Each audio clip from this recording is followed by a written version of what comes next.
Welcome to Langley People. My name is Dennis Carty. Our guest tonight is a longtime Langley resident. In fact, he's quite well known around the area. And since 1947, he's contributed quite a bit to the economic reality of Langley. And not only that, last year, he celebrated half a century of flying. So right now, I'd like to welcome Art Seller to our program. Now, Art, how does it feel to be a half-century pilot? Well, I guess it means I'm getting a little older, but I am quite proud of the fact that I have been flying an airplane continuously. Well, not continuously, but I have been flying it for the 50 years. And that also included anywhere from 38 horsepower on up to 1,500 horsepower. So it's been an interesting life for me. Tell me, how did you get started? You were originally a prairie lad, weren't you? And you came to, where was it, Burnaby, I guess, as a child? Well, I came from Saskatchewan originally, but I came out here when I was about 8 or 9 years old to Burnaby. And that's actually where I got into the flying business. After school, I got a job with Trapp Motors in New Westminster. And they had a beautiful little 38 horsepower Piper Cub in the window. And it was owned by a group there, T.D. Trapp, Kedge Sullivan, young Tommy Trapp, and a few people like that. And I don't know why, but they let me in with them. For $100, I became a member of the Royal City Flying Club and started flying in this little 38 horsepower Cub. Now, in those days, this was actually in about 1941. And in those days, there weren't any civilian instructors around, so I hired a Air Force. I guess he was instructing for the Air Force, but he was a civilian. And you only had to pay him $4 an hour to learn, and I was paying $3 an hour for the Cub. So I got my private license quite reasonable. In those days, you could get your private license in 25 hours, of which 10 hours had to be dual and the rest solo. And then you could continue on to get what they called the limited commercial, which I did. And but you couldn't fly for hire and reward until you had the 100 hours. So I eventually got my 100 hours in this huge 38 horsepower Cub. But as you know, the war was becoming a little more serious then. So I joined the Air Force and did most of my training back east, as a matter of fact. Started out on Fleet Finches and then on to Harvards, back home for leave, and then overseas. I went to Bournemouth. I had a lot of pilots, so we stayed in Bournemouth probably for 5 or 6 months before we were posted.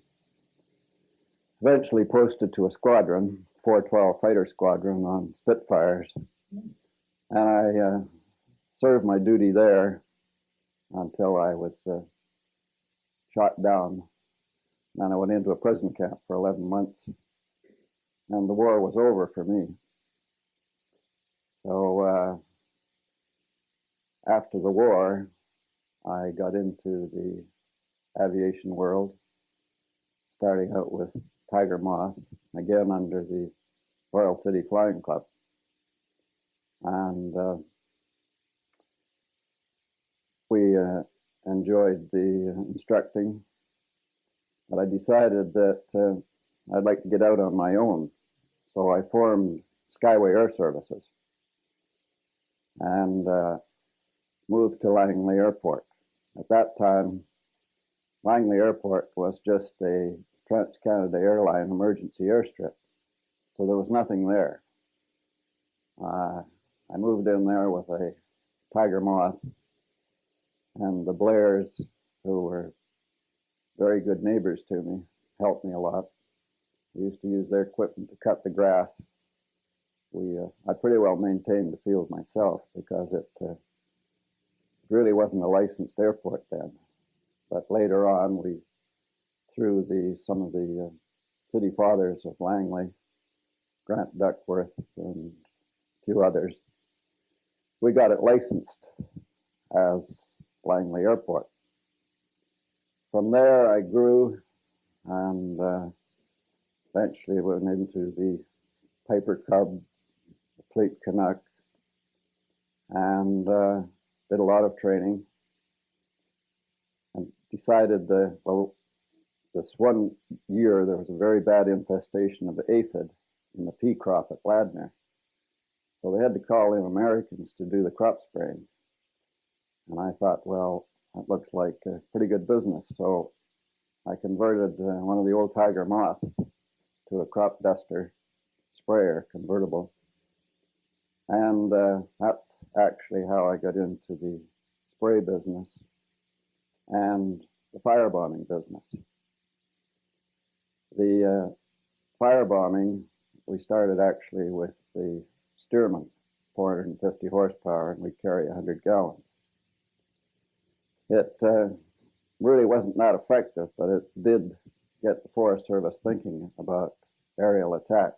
Plus it was a cheaper airplane too, isn't it? More surface. Yes, yes. But again, the government came up with the Grumman Avenger as a surplus airplane. And they'd already proven themselves as a sprayer. We used them up in Port Hardy, rented ones we got from the States. So these 18, or probably about 20 Grumman Avengers came up surplus, and I bid on them. I didn't have that much money, but I was fortunate enough to able to bid on them anywhere from, the lowest Grumman Avenger sold for $3,700, and the maximum price was around $8,500.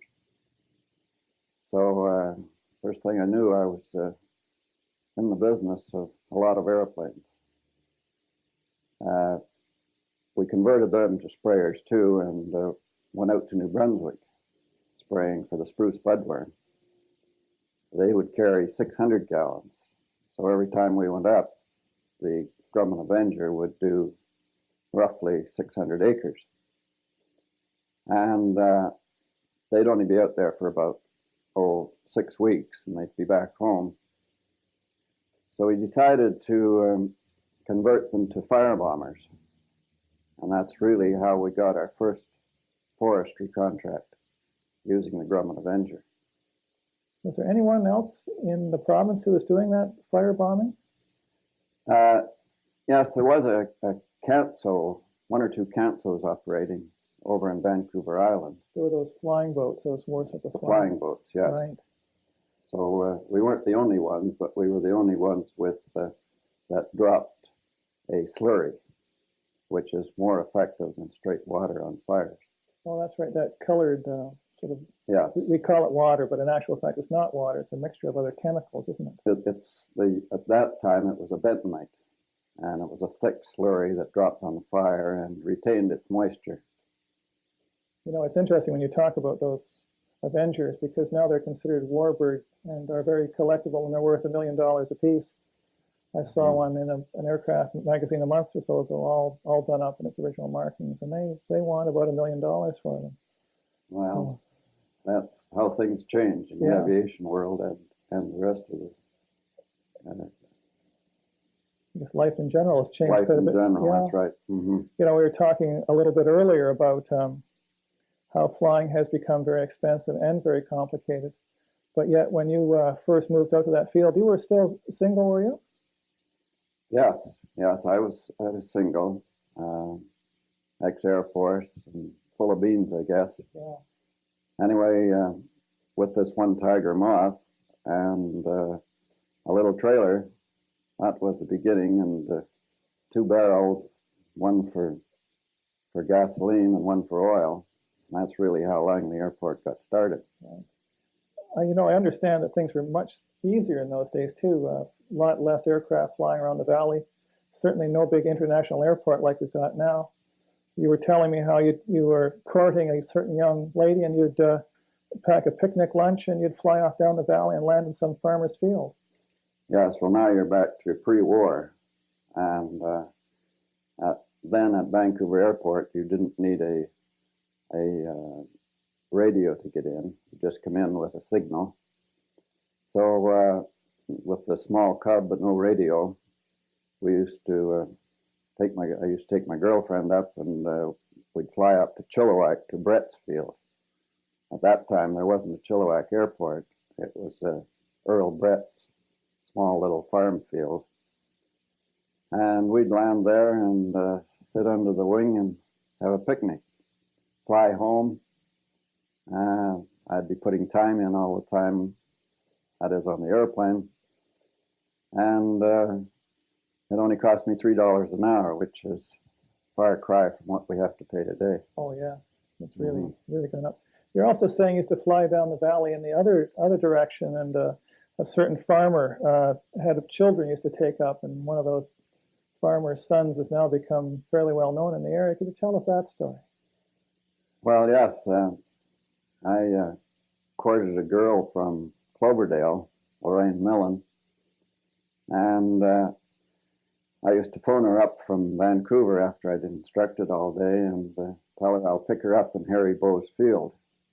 So her mother and dad would drive her out to Harry Bowe's field, and she'd jump in the front seat of the old Tiger Moth, and away we'd go to Vancouver. I don't know whether her mother and dad were too keen on all this, however, it all happened. And you used to give rides to the farmers' sons too, I guess, didn't you, in return for letting them land on your field? I used to take Harry Bowe's children up there with, well, all of the boys. So our present Surrey Reeve would probably remember all of this. So then you came back and you got this enterprise going, your little airport, and it really started to take over. Did you ever think it would grow the way it did? No, I really didn't. I had excellent men behind me. Started out with Ed Batchelor, who did a lot of the instructing. Johnny Anderson, who did a lot of the spraying. Percy Lotzer, who was my assistant manager eventually. And Les Kerr, who I taught to fly. And it actually grew from there. We at that time it was mostly crop dusting and spraying, and then, as I said before, we eventually got into the fire bombing. Then, during a period, we decided that we'd move up to Abbotsford.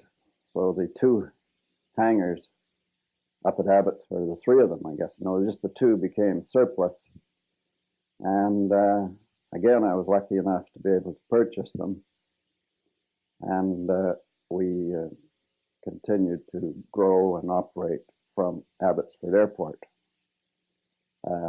We'd spray out in New Brunswick every year and then fight fires all summer in British Columbia. It eventually got really too big, and I decided to sell, which I did. I sold to Les Kerr, who is now Con-Air Aviation. And I then came down to good old Langley Airport and continued to operate flying school until my son was old enough to take it over. David took over Skyway Air Services in Langley and operated a school there. We trained people from all over the world, really, on floats, wheels, or skis in the wintertime. You mentioned the floats.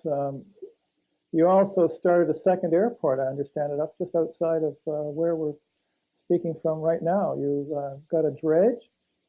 Well, there was about 50 acres became surplus on the river just east of Fort Langley here. It was through the Mavis estate. And I bid on that. And fortunately, here I was with another 50 acres of land on the river, but it was all floodland at the time. Well, McDonald Cedar wanted a place to put their bark, and so we built up the whole airport there, really about 50, 60 acres, with cedar bark. We were controlled by the government. Every acre we put in, we had to put a sand berm around it for fire protection. And then we'd cover it over. And that's really where the dredge came into the operation. We pumped river silt from the river and cover up the land and then seed it down to grass. So now Fort Langley is quite a little airport too. It probably has 40 or 50 airplanes there. And that's all built on fill? That's all built on fill. You must have been pretty busy. You had Langley Airport, the Fort Langley Airport, and then the spraying business going. You must have just gone 24 hours a day. Well, a little too much. That's why I had to get rid of it, actually. Yeah. But being active, as I say, I sold the Skyway Air Service to our son David, and I just sitting around was a bit much for me. So that's where I got into the Fort Langley operation and continued with that. I built that up between the dredge operation, turf grass farm, and airplanes, which it is now. It all proved very successful. But I think I'm quite content to retire, which I'm doing now and enjoying it. Yeah. You know, we talked again a little bit earlier. How did you get into flying? Were you one of those kids that stands by the airport fence? And well, you're going back a long way. I used to play hooky from school and go out to Vancouver, hitchhike out to Vancouver Airport, and I'd help them wash airplanes or help them do a compass swing, and they'd give me a ride. That's really how I got into the aviation, and it's always been in my blood. Yeah. And then you ended up teaching your own sons to fly, is that right? Yes, I taught David and John, and they still fly the Stearman, and I do too. It's an open air airplane, so we only fly it in the summertime. But it's a fully aerobatic airplane and a lot of fun. Now these the spraying business, of which you've done a lot of, we're hearing quite a bit about aerial spraying going on around Vancouver. We've had a lot of people very upset about the spraying, and yet a few years ago it was considered quite normal way of operating. You know, it's funny how we've come so far like that, where at one time we felt that it was important that we should do this, and now we've kind of swung around to the point where, well, we shouldn't do this at all. How do you feel about that aerial spraying business? I mean, well, it's like anything else. You naturally, people are going to complain, and I guess you can't blame them. But there's no doubt about it. The government have chemicals now that are certainly not as toxic as they were a few years ago. Now we sprayed Stanley Park and Central Park about 20 years ago, and in those days we used a tetraethyl pyrophosphate, which was far more toxic than the chemical they're using today. However, it dissipated in 2 or 3 hours, but it got excellent control. I think that the way the world's advancing, and in this case, I guess the Russian ships brought this bug in, and if we didn't spray it, I don't think we'd have any trees. Yeah, I guess that's what it gets down to, doesn't it? That life sometimes Really does have hard choices. Yes. Mm-hmm. Now, the other thing I wanted to ask you about is Langley's really changed quite a lot. I guess it was just after the war when really the growth started out this way. Would you say that's fair to say that just after the war all this started? Well, very much so. I'd say really in the last 10 years, it's been phenomenal, the growth of Langley. And I guess that's just evolution. It's going to happen. as long as they save enough greenery around, it will carry on and everything will be fine, I imagine. Yeah, one hopes so, because it certainly is a beautiful valley. The thing is, I was out flying with you last summer, and you really notice it from the air. When you're driving along the roads, you don't notice really what's going on. You see a few houses going up, a few trees being cut down, but when you look down on it from 1,500 to 2,000 feet, you realize, wow, we're really decimating this valley. And one would hope that maybe we can get some. I mean, it's very hard to say to people, we have to put limits on growth, but maybe the time is coming when we have to start thinking that way. I mean, surely we can't cut down every tree. And I think pilots are in a very special spot because they really do see it, the growth. And you must have seen that, the way industry has moved along. I mean, we all need jobs, certainly, but I just wonder sometimes if maybe we just push the valley too hard, you know? Well, you can certainly notice it when you fly over it. And I think it's a shame to cut down these huge cedars and fir trees. The developers say, oh, they're going to save the trees, but really they intend to save them, but it's not possible. You disturb the roots and you've lost that tree. Yeah, exactly. Mm-hmm. Now, the other thing is you're not just into flying, you've also become involved in the community at large. You've been very involved with the local hospital, I understand. You're on the board, is it? Yeah, well, I put in my 9 years. You take 3 years at a time, end up usually as the chairman, which I did. It's changed a lot, too, in running the way they run the hospital. It's grown so much that really does take a lot of organization and a lot of expense. But I've sort of lost contact with that now. Oh, yeah. Well, I think it's very important we do get involved. We have to give back, I think. That's what I was always taught. You know, Mm-hmm. It's okay to take, but life's supposed to be a two-way street.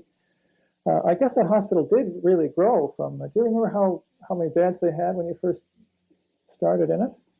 Well, actually, that started, the first hospital, they got that from Boundary Bay Airport.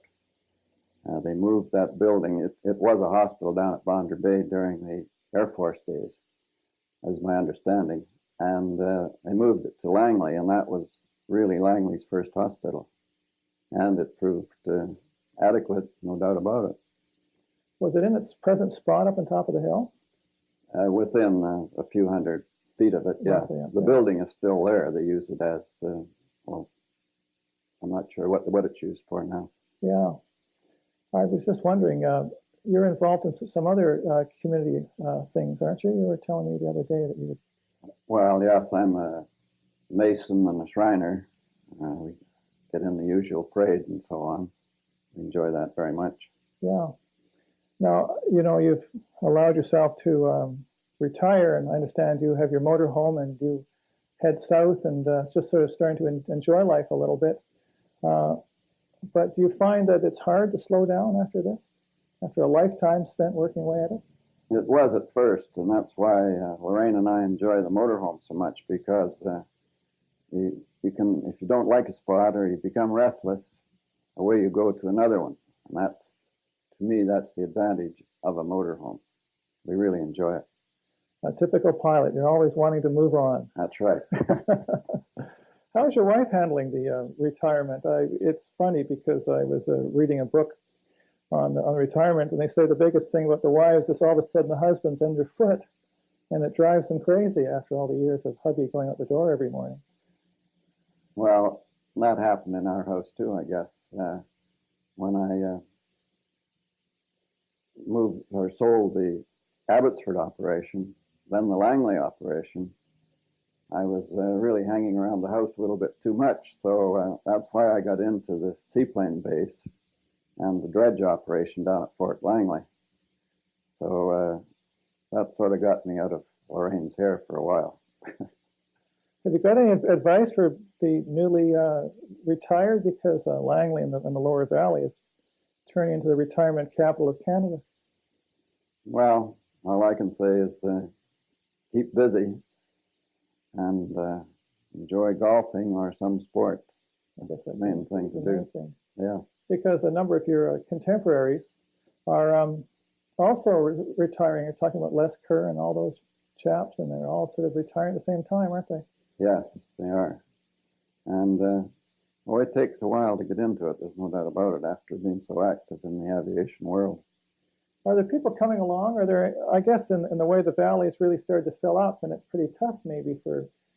I mean, people like yourself started things because there was a need for it, but it must be a lot harder to start a business enterprise now.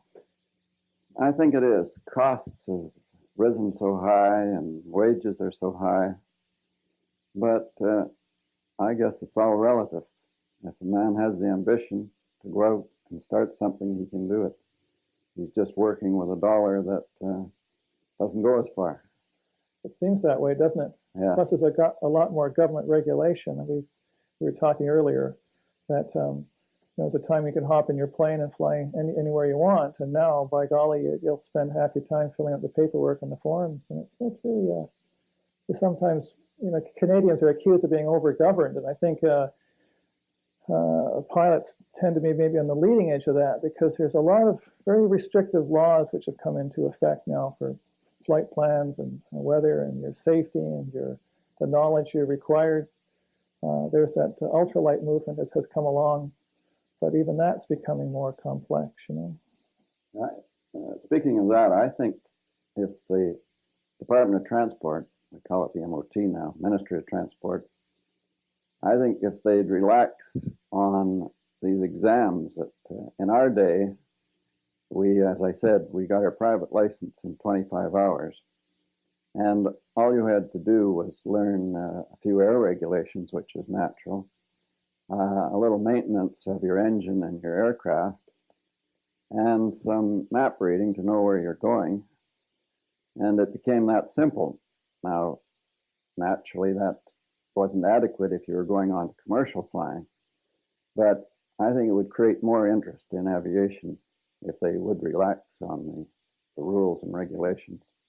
Yeah, I'd agree with that. I certainly am at the point now where the family's starting to come along, and I'd like to get my own pilot's license, but I started looking at the costs and realizing I'm going to have to sell the house or something like that in order to even buy an aircraft. It's horrendous. Right. The fuel costs have gone through the roof. I mean, it's like a liter of aviation fuel is twice what you'll pay for your car, That's right. And I just wish there was some sort of way that we could get flying back in the hands of the people who can enjoy it. But anyway, I just want to say, Art, thank you very much for being here tonight. It's been quite enjoyable. And I would say I hope you've enjoyed listening as much as I've enjoyed talking to Art. And that's it for now. Thank you very much. Langley People is taped on location at the Mar House Tea Room, 9090 Glover Road in Fort Langley.